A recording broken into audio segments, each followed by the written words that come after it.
ভাবুন তো, মাত্র একটি টুর্নামেন্টের জন্য ফিফা মোট $645 মিলিয়ন পুরস্কার হিসেবে বিতরণ করেছে, বাংলাদেশি টাকায় যার পরিমাণ কয়েক হাজার কোটি টাকা। এত বড় অঙ্কের অর্থ এর আগে কোনো বিশ্বকাপেই দেওয়া হয়নি। সবচেয়ে বড় পুরস্কার জিতেছে নতুন বিশ্ব চ্যাম্পিয়ন স্পেন। ট্রফির সঙ্গে তারা পেয়েছে $50 মিলিয়ন। অন্যদিকে হৃদয় ভাঙা ফাইনালের পর রানার্স আপ আর্জেন্টিনা ঘরে তুলেছে $33 মিলিয়ন। তৃতীয় স্থান অর্জনকারী ইংল্যান্ড পেয়েছে $29 মিলিয়ন, আর চতুর্থ স্থানে শেষ করা ফ্রান্স পেয়েছে $27 মিলিয়ন। তবে শুধু সেমিফাইনাল বা ফাইনালে ওঠা দলগুলোই নয়, নকআউট পর্বে পৌঁছানো প্রতিটি দলই মোটা অঙ্কের অর্থ পেয়েছে। কোয়ার্টার ফাইনাল থেকে বিদায় নেওয়া 4টি দল পেয়েছে $19 মিলিয়ন করে। রাউন্ড অফ 16 থেকে বিদায় নেওয়া 8টি দল পেয়েছে $15 মিলিয়ন করে।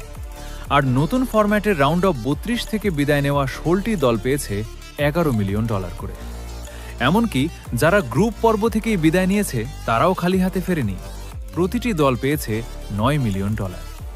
এছাড়া বিশ্বকাপে অংশগ্রহণের প্রস্তুতি ও অন্যান্য খরচের জন্য প্রতিটি দেশের ফুটবল ফেডারেশনকে অতিরিক্ত প্রায় $1.5 মিলিয়ন সহায়তাও দেওয়া হয়েছে।